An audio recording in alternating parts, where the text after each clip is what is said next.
At Waverley Hills High School, we report your child's academic progress and attitude to learning in each subject at Key Stage 3 three times during the academic year. This PowerPoint will explain to you how we go about that process and how to make sense of the reports that you receive. The reporting language we use at Key Stage 3 underpins everything, right from target setting to explaining at what level your child is working at. The four key terms that we use at Waverley Hills High School are emerging, developing, secure and mastered. These represent the level of understanding that your child is gaining in each subject, in each unit of work that they are being assessed at. They explain how well your child has understood the main ideas, which we call the key concepts, and the skill in a particular unit of work. These four levels go up in difficulty.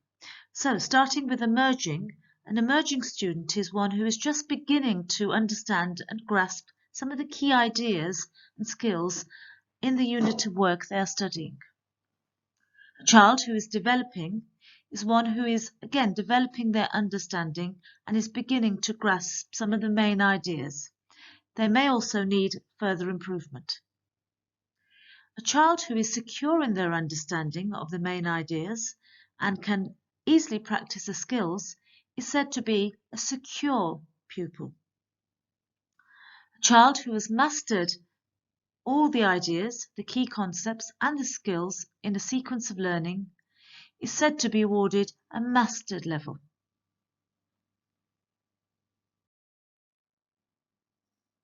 Before you can understand how well your child is doing, it is important to understand how Year 7 targets are set.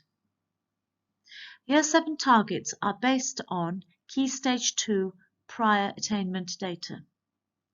So that is, they are based on how well children have performed in their Year 6 SATs at primary school. As we know, this year, Year 6 SATs did not take place. Therefore, any prior data that was collected was merely a teacher-assessed grade. To supplement this year, we carried out some assessments in school at the start of autumn term. These were the GL Nationally Standardized Assessments. They are assessments taken place in four sections, testing English literacy, numeracy, verbal reasoning and non-verbal reasoning. Together, they assess a child's cognitive ability. An average child would score 100 in their GL assessment score. The assessment scores can vary and go as high as 130 to 140 and as low as in the 70s. The higher a child's assessment score, the higher their target will be set. So a child who is scored at the very high end of GL assessment scores will be put on a mastered target. That is, they are high prior attainers. They will be expected to work at the very highest level and to attain a mastery of all the concepts and skills that are being studied in each unit, in each subject. If they continue to achieve a mastered level of understanding, then they are likely to go forward and aim towards achieving grades 7 to 9 at GCSE. A child who is scored in the low category in their GL assessments is classed as a low prior attainer.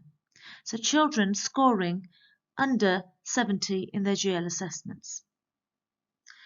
These children will be placed on the emerging target. What this means is that the level of knowledge and skill that we expect these child to be able to demonstrate is at the emerging level. They will be beginning to grasp the content and the skills in each unit. If they continue to work in this way and at this level throughout Key Stage 3, they will have the preparation they need to score at least grade 1 to 2 at GCSE. Likewise, in the middle, we have secure and developing. These are our middle prior attainers, and they are expected to have a developing to secure understanding of the key concepts and terms and skills in a unit of work. If they carry on demonstrating these at the secure and developing level, they will be aiming towards the middle grades at GCSE. It is really important to point out that a child's target is not set in stone, and it certainly isn't the glass ceiling. These are minimum targets, and any child can go forward and exceed their target, and the sky truly is the limit. So just because a child has an emerging target or a developing target does not mean they cannot surpass this and aim towards the higher levels at GCSE. We review targets at the end of each academic year based on how well pupils have done during that academic year. Also note, for each target, there are sub-levels within that target. So a child who is secure in their target may have a secure plus target or a secure minus target or simply a secure target. This helps us to differentiate between children in the secure category. Secure plus being those that are firmly secure, and secure minus with those that are beginning to show elements of the secure target criteria.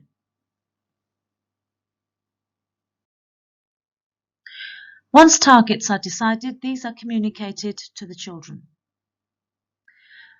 Assessment then begins.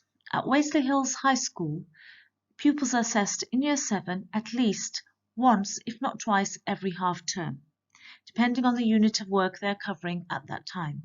These are formal assessments that are marked and moderated and communicated back to the children. So, for example, a student who has a target of secure may carry out an assessment and may be awarded a mastered minus. They have clearly performed above their target. In fact, they performed 2 sub-levels above what their target level is. For this student, we say that their progress is measured as being above target and will be shown in light green on their report.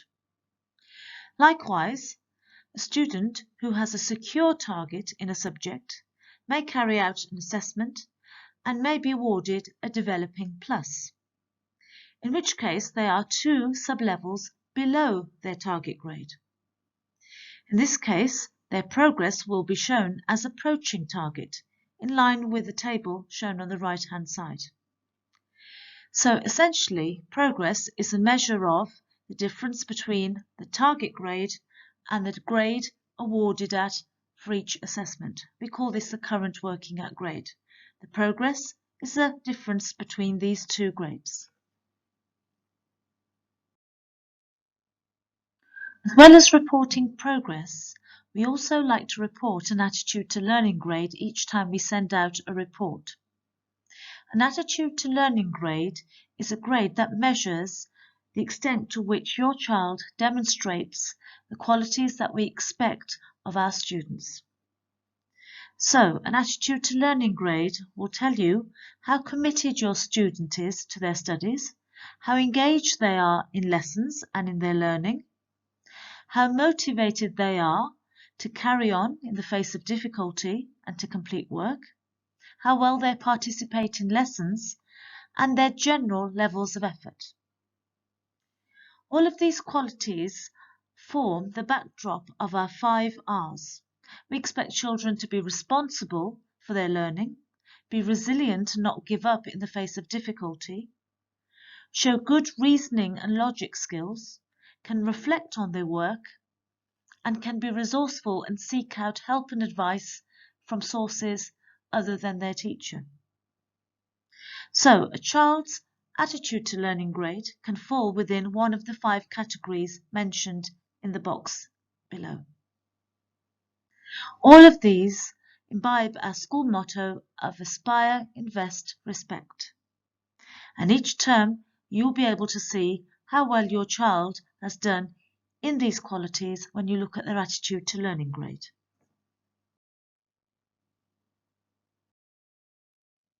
So all of these things come together to form your child's end of term report. The report will contain a key table which looks like this. It shows you the subjects your child is studying in that year, their target grade that they will hope to aspire to during the year, and a current working at grade. The current working at grade is the average of all the unit assessment grades they have achieved during that half term. The progress is the difference between the target grade and the current working at grade, as explained previously. Alongside this, you will also have an attitude to learning grade. This information will appear for each subject being studied. Reading your child's report is just the starting point. The report gives you a snapshot of how well your child has done this half term and how well things have gone. It's really important that you discuss this report with your child and together look at their work. Look at their exercise books and folders and ask them to talk to you about the work that they've been doing in class and the topics that they've been studying. Give them an opportunity to share with you the assessments that they have done this half term. Look together at the areas of strength that they have displayed and any areas for improvement that have been suggested in the Waisley workout. The Waisley workout is an exercise we all do at the end of each assessment to go back and look at the things that we need to improve on. Ask your child whether they have acted upon the advice given by their teacher.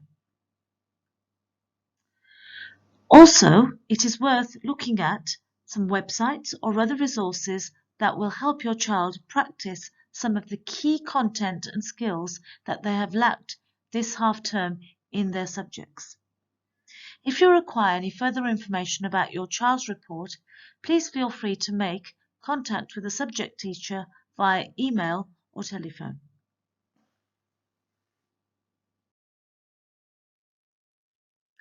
Many thanks for listening. I hope this PowerPoint has proved to be useful in helping you understand your child's report. If you have any further queries, please don't hesitate to get in touch. My name is Miss Purewell and I'm the Assistant Head in charge of reporting and pupil progress. Thank you.